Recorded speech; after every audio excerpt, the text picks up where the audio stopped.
انما حرم عليكم الميتة والدم ولحم الخنزير وما أهل به لغير الله ومن اضطر غير باغ ولا عاد فلا إثم عليه ان الله غفور رحیم. حالا الله محرمات بیان میکنه. جز این نیست ما حرمه، الله حرام نکرده الا المیتة به بالای شما مؤمنین، اما مگر خود مرده را و دم خون روان را و لحم الخنزیر گوشت خنزیر و ما اهل به لغیر الله آنچه که ذبح می شود به نام غیر الله یا آواز می شود به خاطر تقرب غیر الله. و من اضطر غیر باغ ولا عاد، هر کسی محتاج شد در حالی که باغی نبود و تجاوز کننده نبود ولا عادی عادت کننده نبود فلا اسم علی، نیز گناه به بالای ازی ان الله غفور رحیم، بدون شک الله بخشاینده و مهربان است. قال محرمات، در همه ادیان این اصول محرمات این حرام بود. همین چند چیز تنها در اسلام نه. و چی است؟ یکی خود مرده. خود مرده خودش حلال است ولی ذبح نمیشه. با تفسیر ازی در صورت چی آمده؟ تفصیل ازی تفسیر آیت در صورت مائده انما حرم علیکم المیتة حرمت علیکم المیتة والدم ولحم الخنزیر وما أهل به لغير الله والمنخنقة والموقوذة والمتردية والنطيحة وما أكل السبع إلا ما ذكيتم.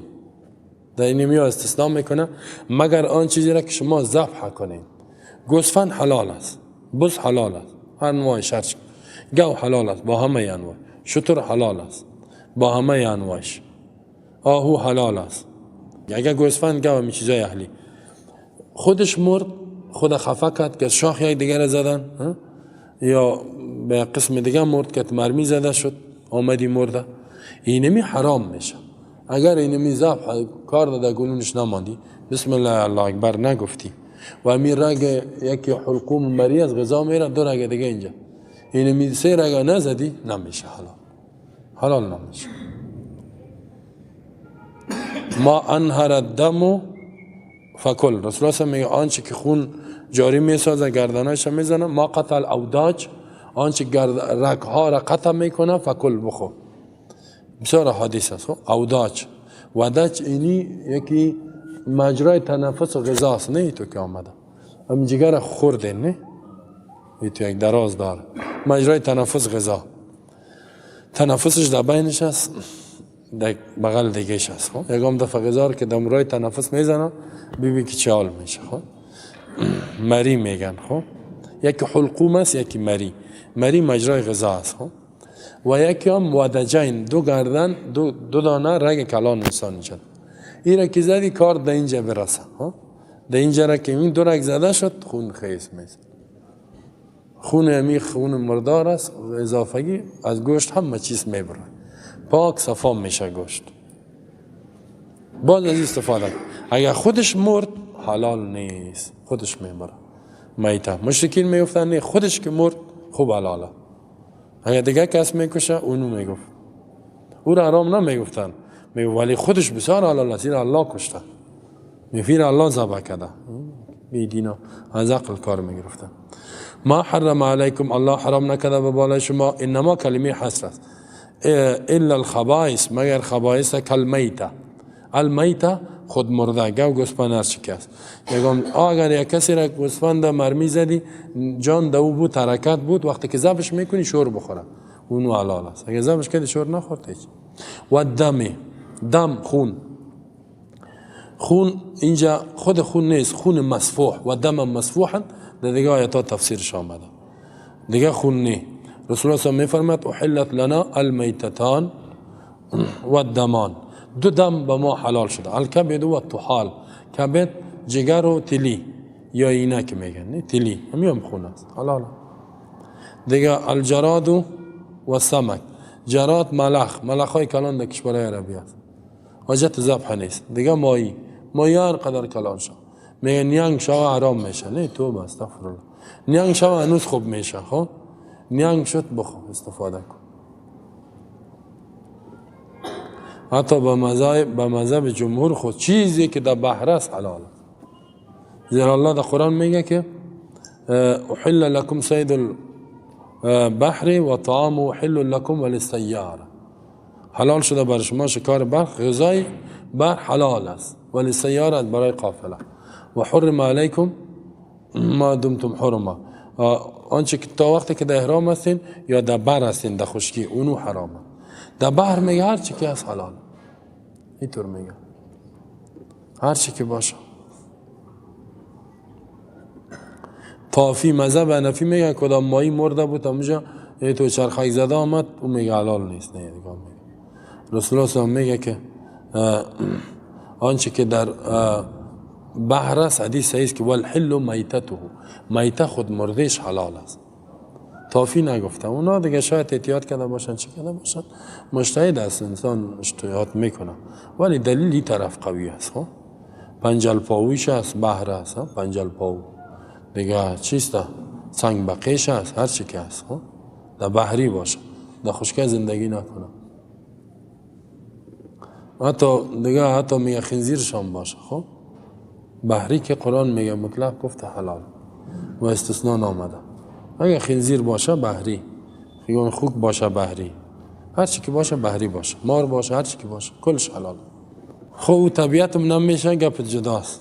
میگه گشتم باشه، گشتمش هم باشه، هر چی که باشه. و دم دیگه دم خونی که جاری میشه، خون جاری اونمو از گوشت اینا. و لحم الخنزیر، گوشت خنزیر. خب گوشت خنزیر ایرا تمام اجزایش میگن حرامه، گوشتش، پوستش، حتی میگن امی چیزش که است چی میگن امی پشم ازینی، موی ازی را میگن من حیث تار هم استفاده نمیشه، من حیث تار که چیز کتش بودوزی. بعضی میگن بعضی چیزها را موی ازی میگه بسیار سخت است تو قوی است، اما هم نمیشه. خنزیر کل اجزایش حرام به خاطر که دوس هستی. خب دوس الله بعد میبره، دوس الله ما شما را دوسی نجات بده. خب یکم تا خودش میره دوسی را با پیسه میخره، نه نمی کشورهای اروپایی میره خدا میکشه پیسه میته بده طبیعتا، طبیعت چی را میگیری؟ در اونجا که بود اختیارات میره. و لحم الخنزیر و ما اهل به لغیر الله، دیگه آنچه که ذبح میشود،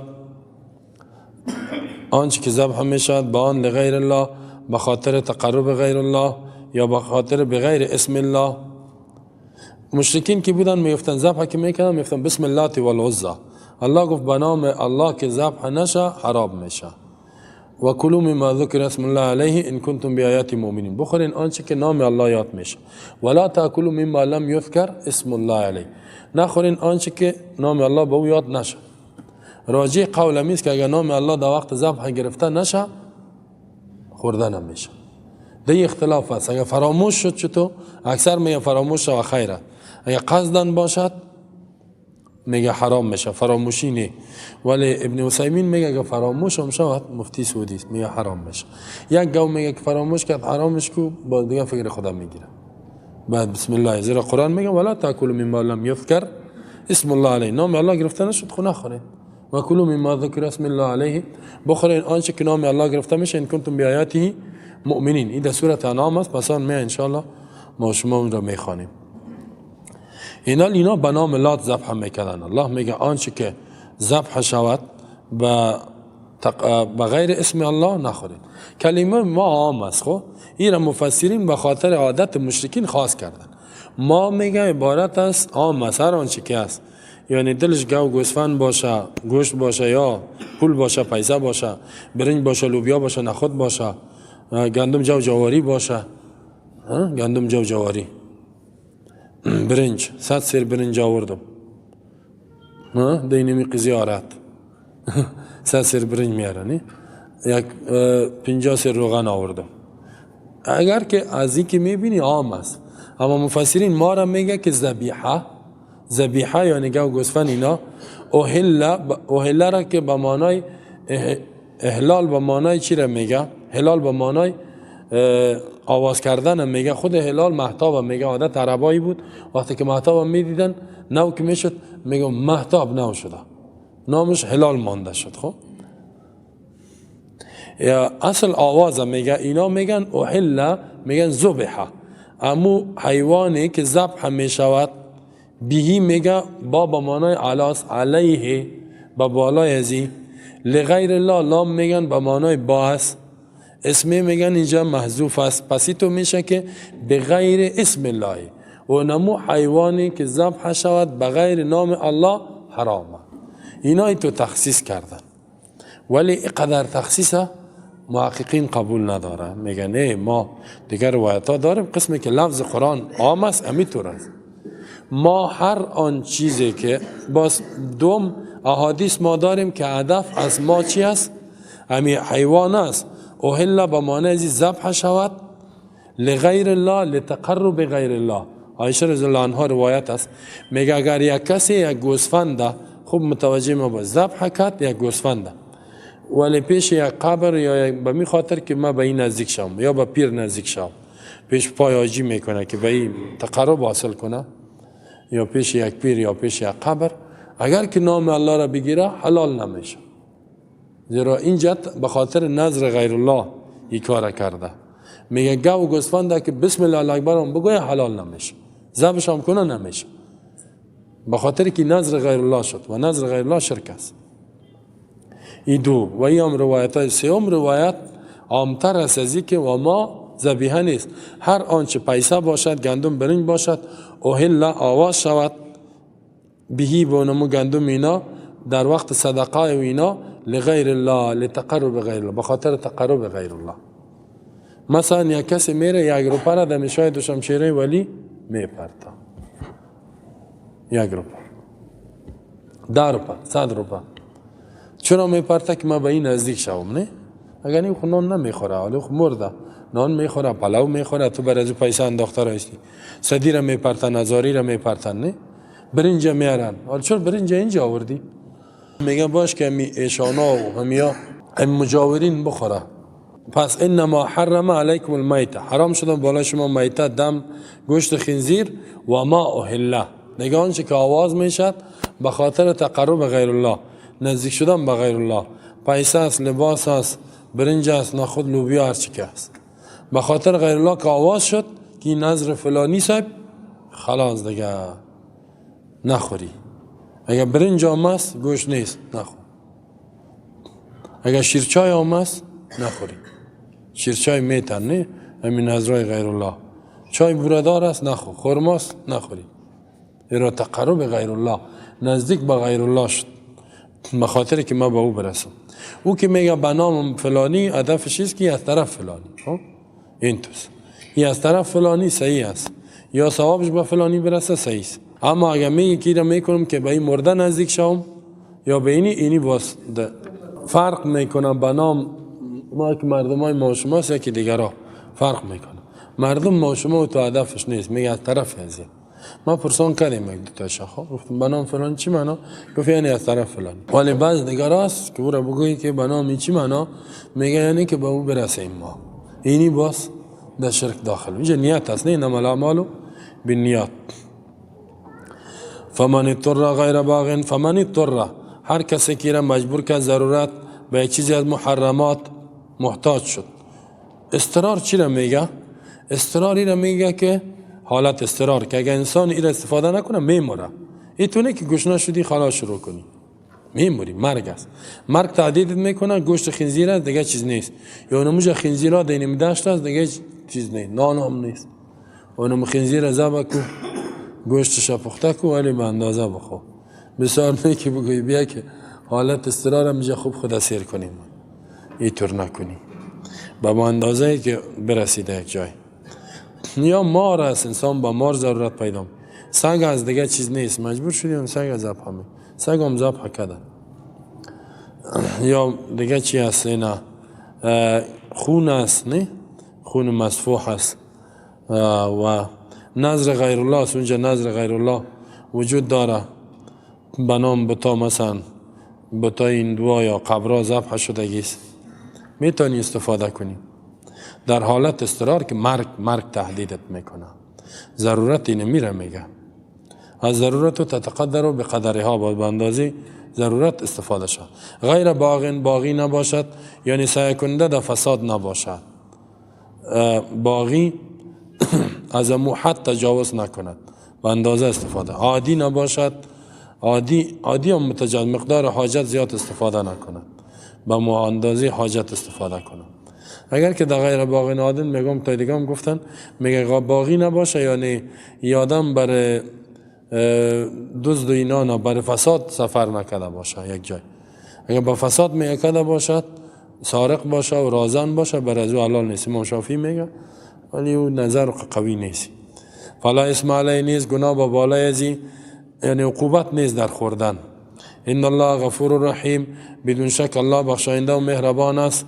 یعنی الله می بخشه می تو آدمایی که محتاج شدن و رحم میکنه. این نشانه رحمتش است که محرمات در وقت ضرورت چی کرده؟ الله حلال کرده. محرم چیزی که حرامه در حالت ضرورت این نیست که مرگ تهدیدت میکنه.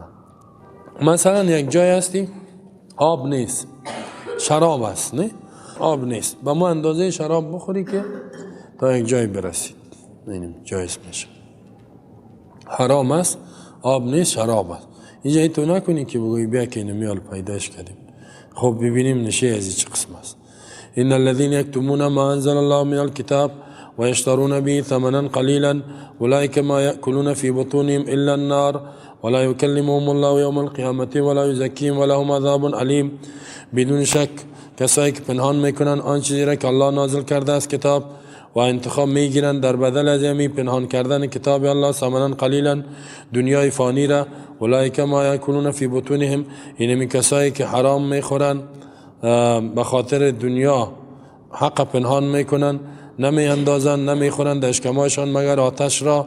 ولا یکلمهم الله یوم القیامت ولا یزکیهم، صحبت نمی کنه به امرای زیا الله متعال در روز قیامت، صحبت که رحمت باشد. ولا یزکیهم، و تزکیه و پاکشان نمی کند گناه و کفر و شرک. ولهم عذاب علیم، از برای زین عذاب دردناک است. الله نجات بده. این صفت یهود بود که صفات رسول الله پنهان میکرد. الله میگه هر کسی کی کار کنه این می جزایش است. حق پنهان کن به خاطر دنیا، ما ایر جزا میدیم. و مفسرین میگه که هر ای علمای امت هم شامل است، زیرا الفاظ شامل است.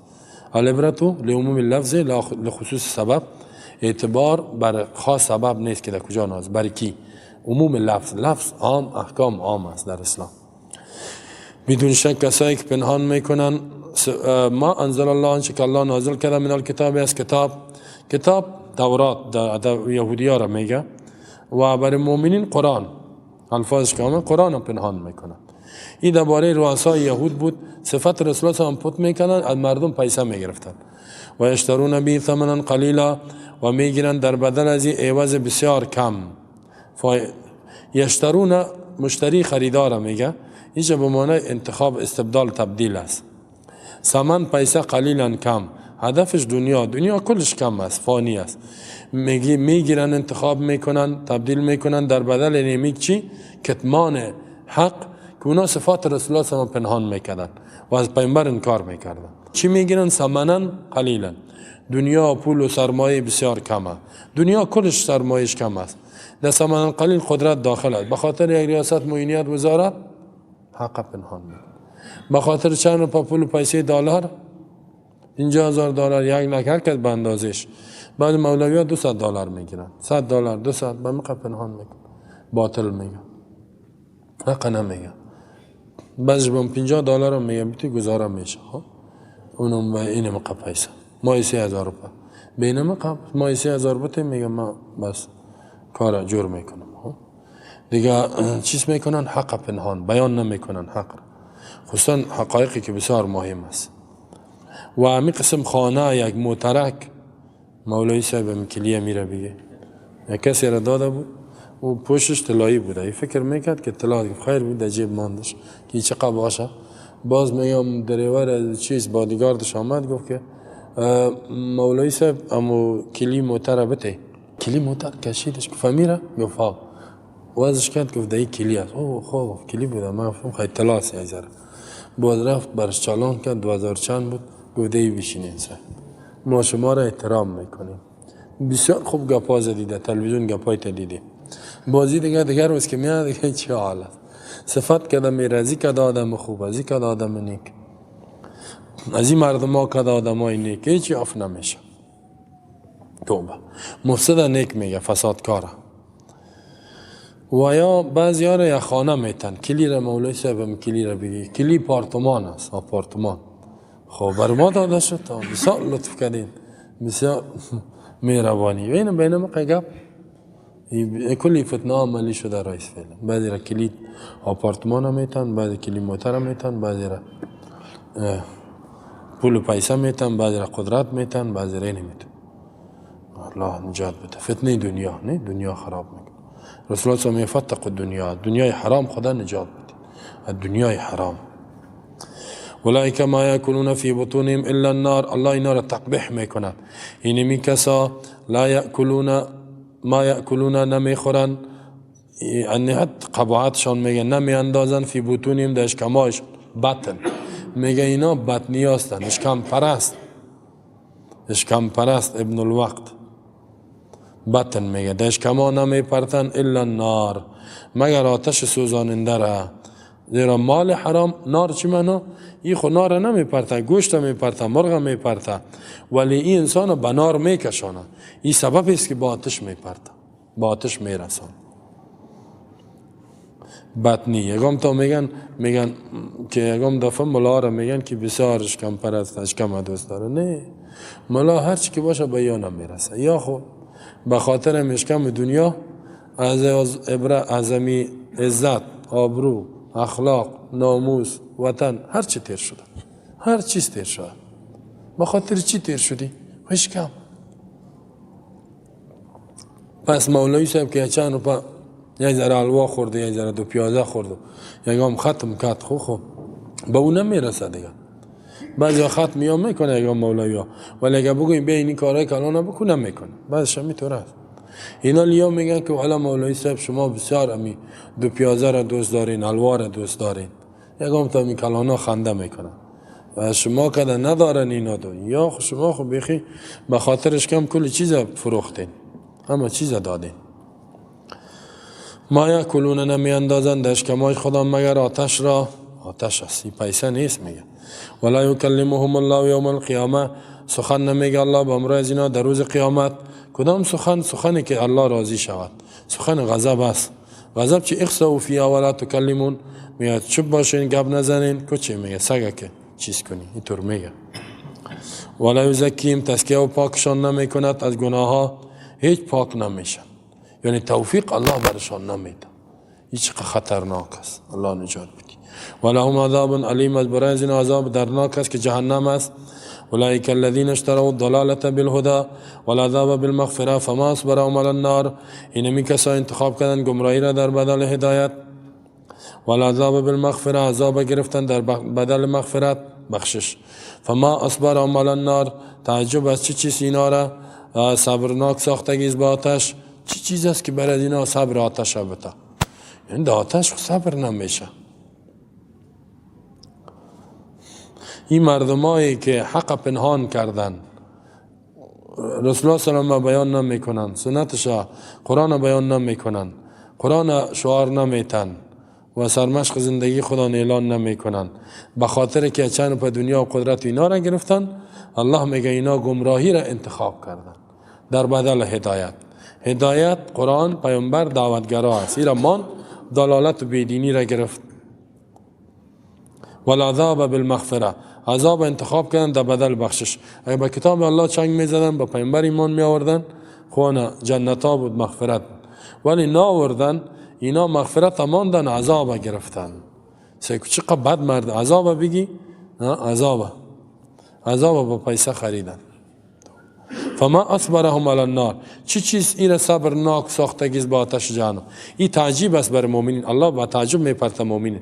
ای مؤمنین میگه تعجب کنین به اینا، چی چیز برای از اینا جرأت داده به این کافرها که قدر گناه ها را میکنن و در قصه آتش نیستن. چی چیز سبب شده است؟ یعنی که هیچ چیزی نیست. الله انکار میکنند که نکنین در آتش میرین. ذلك بأن الله نزل الكتاب بالحق وإن الذين اختلفوا في الكتاب لفي شقاق بعيد. ذلك اینمی عذاب بسبب ازی است که الله نازل کرده کتاب را به حق. کتاب تورات نازل کرده و قرآن نازل کرده به حق. و ان الذين اختلفوا في الكتاب لفي شقاق بعيد، کسایی که اختلاف میکنند در کتاب الله در دشمنی بسیار دور از حق هستند. ذلك بأن الله نزل الكتاب بالحق. ذلك می عذاب درناک به سبب عزیز که الله نازل کرده کتاب را. بعضی میگه هدف از کتاب تورات از یهود تقبیح میکنه. تورات به حق روان کرده بود که شما تابعداری کنین، شما نکردین تابعداری، کافر باقی مانده. و بعضی میگن قرآن هم شامل است. قرآن الله نازل کرده به خاطر حق، اظهار حقی ظاهر شود بر مردم، راستیش بیان شود و مطابق از زندگی شود. اینا چی کردن؟ اینا کتمان کردن و تحریف کردن. و این الذين اختلفوا في الكتاب، کسایی که اختلاف کردن در کتاب به سبب چی؟ تأویل و تحریف، تغییر دادن معنا را یا لفظ. لفی شقاق بعید، در یک دشمنی و اختلاف دور از حق و صواب است که موجب اشد العذاب میشه، سخت‌ترین عذاب میشه. یکم تا که از خودشون در کتاب اختلاف پیدا میکنن، این طور است، اون طور است، به خاطر چند روپیه پیسه که باش بر ما پیسه بیاد اختلافات جور میکنن. خب فواید ازی امی بود که ابن یکی چند فایده داشت که ما را بیان کردیم که کسی حقی که مهم است، حق چند قسم است، حقی که فرض باشه پنهانش کنه و در بدل از دنیا را بگیره، یا مثل صفت یهود است، یهودی های کار کرده، و خصوصا عقیده باشه پنهان کنه، خودش امور اظهار نکنه، باز کافر میشه. مسئله عقیده، مسئله حلال و حرام است پنهانش میکنه یا فرض واجب است، گناه کبیر است. اگر به خاطر دنیا باشه باز بسیار خطرناک است. یکی به این خاطر است که میگه اگه من اینی گپ بگویم کشته میشم، ولی گپ در جامعه دیگرها میگن، این بگو یا نگوید در جامعه گفته میشه.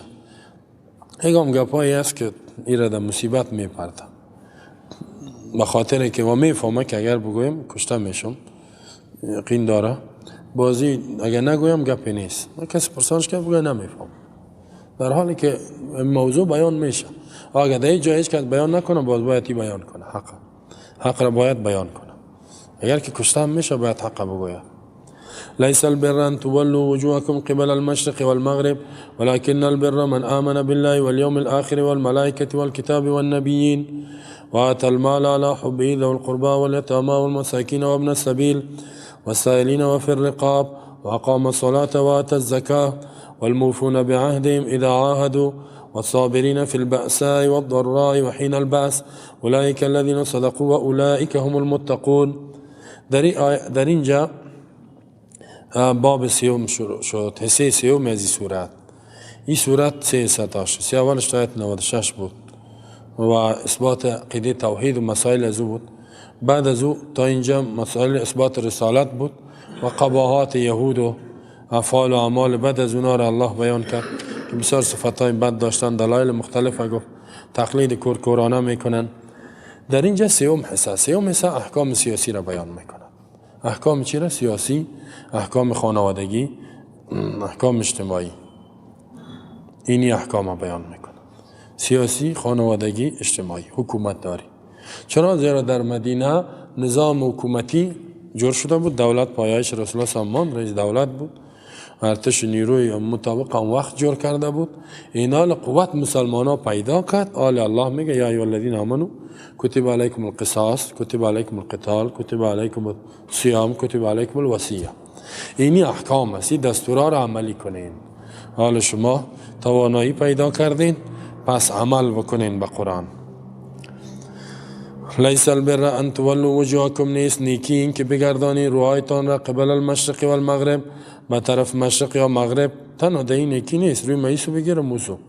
ولکن البر من آمن بالله، لیکن صاحب نیکی کسایی است که ایمان میارند به الله، ایمان شرعی، والیوم الاخر، به روز قیامت، والملائکه، به تمام ملائکه، والکتاب، به کل کتابای آسمانی، والنبیین، به همه انبیا.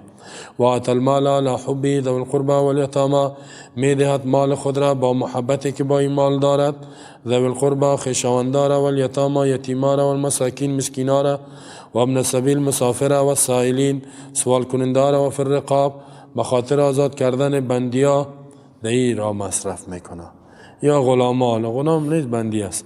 و اقام الصلاة و آت الزکاة، پابندی میکند به نماز، میدهد زکات را. و الموفون بعهدهم اذا عاهدوا، وفا میکنند به عهد و پیمان وقتی که عهد و پیمان میکنند. و صابرین فی البأساء و الضراء و حین البأس، صبر کننده هستند در تکلیف ها تکلیف‌های مالی و ضرای، مرضهای بدنی و حین البعث، در وقت جنگ، در جنگ که با دشمن روبرو شد دیگه صبر کن، فرار نمیکنه. اولئک الذین صدقوا، اینمی کسا رازگو است در ایمان خدا، و اولئک هم المتقون، کسایی که می صفات داره خاص متقی هستند، اینا متقی هستند. بسیار صفاتهای خوب بیان کرد. خب الله متعال حکم جهاد روان میکرد. پیش از که مجاهد در برابر کافرای متجاوز در جهاد برود تربیه شود باید. این مقدمه است. تربیه‌ای که عقیدهش جور شود، اعمالش باید جور شود و قانون در سرزمین خودش تطبیق کنه، قصاص دیگه. بعد از او باز در برابر دشمن. اگر نه که خودش تربیه نشده، عقیدهش جور نیست، قوانین در زندگی خود فامیل خود تطبیق نمیکنه، میره جهاد میکنه. تو اول مکلف هستی قانون در زندگی خودت تطبیق و با سر دیگه. یکم تامی تو راست. سر خودش تطبیق نمیکنه، سر دیگرها تطبیق میکنه. مناسبت از آیت از نصف دوم از این صورت است. این نصف شد صورت. و این قبلا اصول دین بیان کرد الله قبایل بین اسرائیل. این نصفش که است قوانین است. قوانین بیان میکند و نظام زندگی را بیان میکند. این خودش یک مقدمه به همه احکام است. ما شما اگر یک کسی قصاص در جای تطبیق کنه، قصاص ولی هدفش امن باشد، این نباشه که حکم الله تطبیق شود او ثواب نداره. هدفش امنیت باشد، نه امنیت بیاد. ولی تطبیق حکم الله از ایمان نباشد، از ایمان که حکم الله است، اول مأموریت است، یک فریضه است، بعد از او باز فایدهش امن است. اول ای باشه. اگر این نبود تنها امنیت بود ثواب نداره. مثل بعضی کشورها قصاص میکنن، هدفشان این است که حکم الله است، به خاطر امنیت، به خاطر که اگه دشمنای خود گپ شد و نه سر اعدامش کنه، باز میگه که ما به خاطر امن مملکتی کار کردیم. حتی با کافران میگن چرا شما قصاص میکنید؟ میگه به خاطر امنیت میکنیم، به این خاطر نه که در قرآن است. میگه ما گفتیم به این خاطر که قرآن تطبیق میکنید. نه شما ور خطا نشین، به اون خاطر نیست. لیس البر ان تولوا، یعنی لیس بر نیکی را میگه، بر انسان نیک میگه، بر فرق، بر عمل میگه، بر خود انسان میگه، انسان نیکوکار، انسانی که احسان میکنه. مثلا در صفت الله بر آمده انه هو البر الرحیم، بدون شک الله بر الرحیم، احسان کننده است، رحمت دهنده است. بر صفت ذات است، بر صفت عمل است. نیست نیکی اینجا اصل رد به بالا یهودی ها میکنند. یهودی ها وقتی که مسلمان رو خودم به طرف قبله دور دادن، اینا گفتن ما بهتر هستیم به طرف بیت الله نماز میخوانیم، به طرف بیت المقدس. الله میگه نیکی دی نیست که روی توسوسو دور بتی، نیکی دی است که احکام الله را کلش قبول کنی، ایمانت صحیح باشه. تنها یک آدم بگه من به طرف کعبه نماز میخوانم ولی دیگه عملش عقیده صحیح نباشه، این نیست. کل ایمانیات قبول کو، کل اسلام قبول کو و مطابق توانت عمل کو، اینی نیکی است. لیس فعل الخیر نیست، نیکی و عمل صالح محصور در چی نیست؟ ان تولوا وجوهکم، این که بگردانی روایتان قبل المشرق و المغرب. محصور در این نیست که نماز به طرف شرق یا غرب باشه، نماز میخوانم شرق طرف قبله میخوانم کجا میخوانم. ولکن البر من آمن بالله، اینا نیکی بر یعنی صاحب نیکی من کسایی هستند آمنه که ایمان میارن بالله به الله، ایمان شرعی، عقیده توحید، انواع توحید، والیوم الاخر، بروز قیامت ایمان میارد، والملائکه به تمام ملائکه، والکتاب تمام کتاب آسمانی، کتاب اینجا جنس است، و النبیین به همه انبیا، یک لگو 24 از هر چی که است، کل کتابا را قبول داره. اینا تنها به ایمان هم نجات نمیافی. و آت المال، عمل بکنی، میدهد مال را علی حبه، با محبتی که با این مال دارد. کی نمیته ذوی القربا خویشاوند داره. علی حبه چند معنا داره؟ مشهورش همیست که محبوب ترین مال خودم میده، دوستش داره. مالی که اضافگی پیسه ناچل، دهی ناچل، 20 ناچل، برنج خوش شد از کار رفتید روانش میکنی، صدقش میکنی، نه نان خودت خورده نتانستی میگی بکشش، این ثواب نیست. محبوب ترین مالتا میدی. یا متوسط باشه، یا علی حبه، یک معنای دیگهش با محبتی که با الله داره. به خاطر ایمان است. محبتی که با الله دارد مال خدا میته. به کی میته؟ ذوی القربا، به خویشاوندا. خویشاوند بسیار حق داره، به شرطی که عقیده و عملیشان خوب باشه، آدمای بد نباشه. اینطوری که قمارباز باشه و پودری و لچک باشه. تو کی پیسه رو دادی پودر میزنه، به قماربازا دادی قمار میزنه، به شراب خورا دادی شراب مینوشه. این به وا فایده نداره. به زناکارا دادی، از او پیسه چی میکنه؟ زنا میکنه، کارای زنا را میکنه، کارای لچکی میکنه. خویشاوندایی که آدمای نیک باشند بر از او میته. بچهای کاکا بسیار حق داره، کاکا خودش، ماما، کاکا، خاله، عمه بسیار حق داره. بچهای از اینا اینی خویشاونداره. حتی زکات به اینا داده میشه. حکومت خوب باشه چیز، اگه حکومت نبود اول مستحق اینا هستن. والیتاما، به یتیما میته. یتیم مسکین. یتیم کی رو میگه؟ پدر نداره.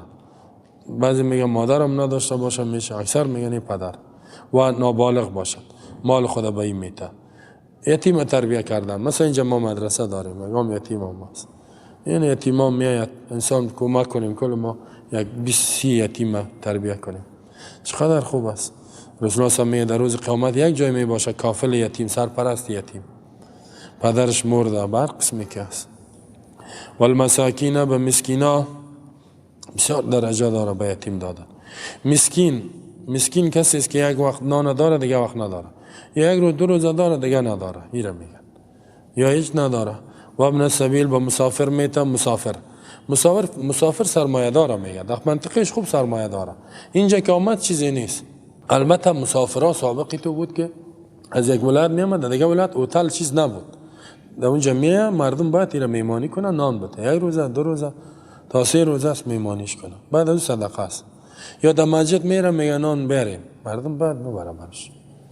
یکی خوی شهر است، شهر که مسافر آمد ما میگیم هتل است، هتل در خدمت، نان آمد، جای آمد، هر چیز. آیا باز هم یک کسی نداره، هیچ چیز نداره، مسلمان باید میره چیز کنه، نان و گپا برش جور کنه. و سائلین، سوال کننده ها سوال میکنه، بته 1 روپیه، بته 10 روپیه، بته 1000 میگه بته. او دیده شو آدم صحیح باشد، ملنگ نباشه، گمش کن ملنگ. یک ملنگ از دمی کتی سنگی مرا گفت 1000 بته، کم نباشه، گفت نه. چرا؟ گفتم برای 1000. گفت من ملنگ هستم، ما که دعایت کنم میتون میشه. گفت ملنگ چه معنا؟ گفت یعنی که دوست خدا. گفتم علامه دوستی چی هست؟ در گردن تسبیح را پر کردی، این چی معنا؟ دیگه کتم گپ نزد. گفتم من سوالای من جواب میتی برات میتم، اگه نمیتونی خدا اصلاح کنی. و فر رقاب، آزاد کردن گردنها. رقاب اصل خود گردن میگه، باز به انسان هم استعمال میشه. اینجا اسیرا است. و یطعمون الطعام علی حبه مسکینا و یتیما و اسیرا.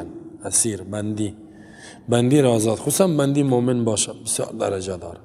بندی مومن پیسه جمع کنی خلاص، و غلاما را آزاد بکنی. و اقام الصلاه و آت الزکات. خب عبادات مالی میکنه دیگه، اقام الصلاه پابندی میکند به نماز، و آت الزکات زکات میته. سعی کنین در اینجا الله متعال چی گفت؟ پیشتر گفت که و آت المال، مال خدا میته، حالا میگه زکات میته. چی فرق ده بین زکات مال؟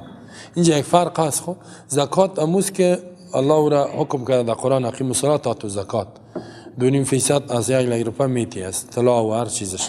و آت المال که صدقات واجب است غیر از زکات.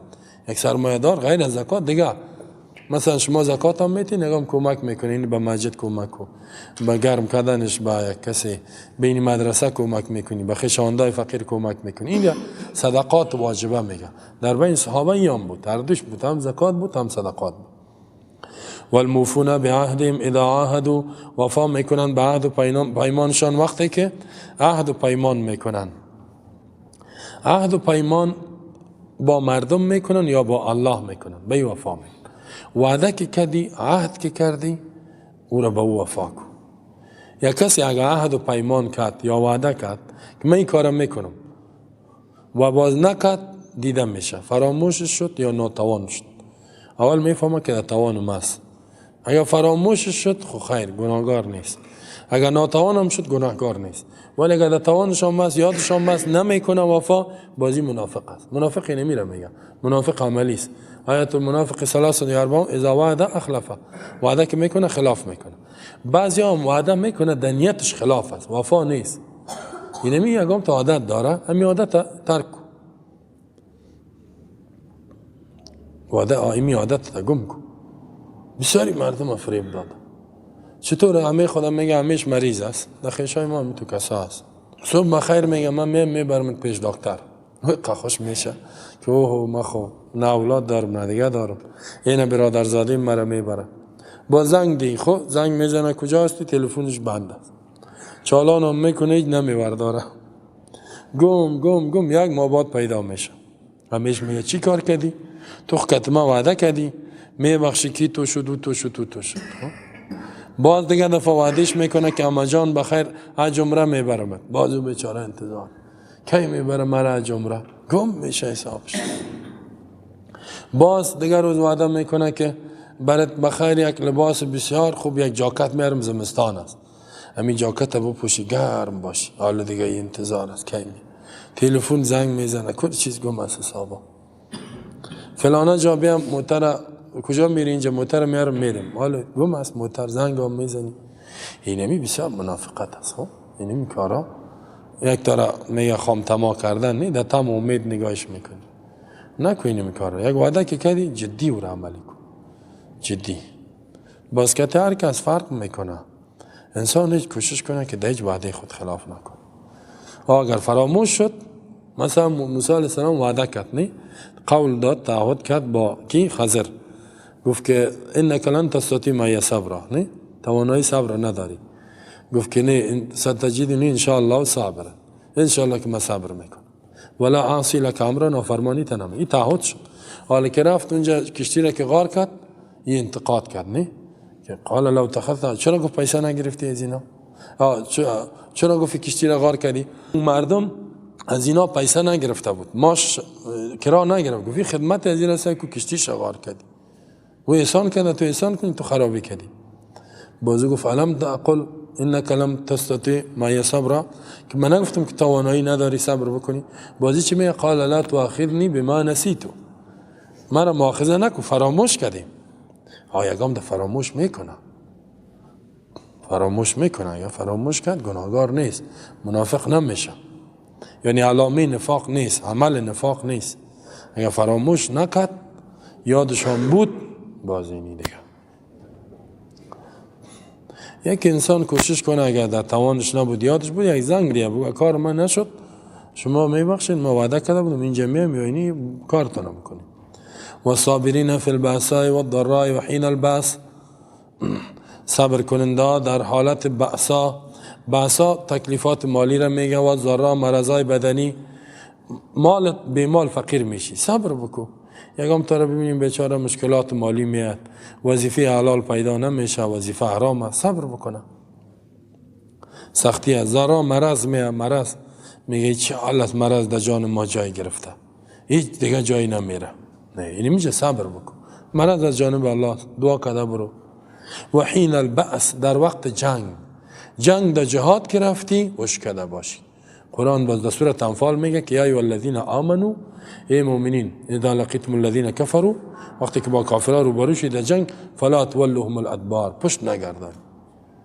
و من یولهم یومئذ دبره فقد باء بغضب من الله، هر که پشت گشتان در غضب الله گرفتار شد، گناه کبیره. پشت زده شدی خطرناک اونجا دیگه، مگر الا متحرفا لقتال او متحیزا، مگر جنگ تاکتیکی است، میزنی باز خداییسو میکشی که 5 دور بخوری، نه اینی خیر. یا میری دو جماعت دیگه باز می، اگر می تو تاکتیکی عقب نشینی کردی که بعد دور بخوری گناهگار نمیشی. کسی که مرمی زدت، خب هر پشت مرمی خوردن تو نیست که تو بگوی والا در پشت ازی خورده مچم چی گپ شد، شهید شد نشد. اینجا دو حالت استثناء کرد، الله میفهمه با حالتش. کی پشت عقب نشینی کرد فرار کرد به خاطر ازی که جنگ چریکی سوسو میره پس میه، یا ای که به این خاطر که تازی یک جای خدا میکنه، چی گپ بوده دیگه؟ گپ دیگه هم از اینجا میگه یک نفر با یک مؤمن با دو کافر زیاد شد میتونه خدا بکشه. الان خفف الله عنکم. اول یک نفر با 10 بود، حالا 2 دانه زیاد شد میتونه خدا بکشه. الله کس لا یکلف الله نفسا الا وسعها، به اندازه توانش چی میکنه. دیگه اگه هم علم نداشته باشه فقط بره میگه ولی مردار شدی، از پشت خورده، باید در سینه‌اش میخورد. میگه پشت در طرف بخوره گپی نداره. و حین الباس، در وقت جنگ. صبر واقعا در وقت جنگ بسیار، در وقت فقر هم سخت است. فقیر باشینی همیشه مثلا زر لوبیا و نخود و چای تلخ و اینمی چیزا نه بسیار وضعش خراب میکنه. کلگی میگه پلاو خورده رایز مده چی حال است. و مریضی هم یک ماه، 1 سال، 2 سال، 3 سال بعضی را خراب میکنه، 10 سال، 20 سال. در وقت جنگ هم صبر بسیار قوت میخواه، ایمان میخواه.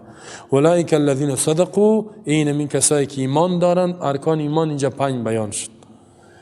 مال هم مصرف میکنن، زکات، نماز، به عهد و پیمان با الله مردم کرده وفا میکنن، در تکلیفا صبر میکنن. اینا راستگو هستند در ایمانشان، در ایمان، در عمل واقعا مسلمان. و اولئک هم المتقون، و اینا کس متقی هستند، یعنی کاملین در تقوا، تقوایشان کامل است. اینا متقی را میگه. متقی ما و شما کسی 500 دانه تسبیح را سبحان الله گفته میره، این کارا را هیچ نکنه، میگم متقی نه. متقی نه کلی کارا را میکنه.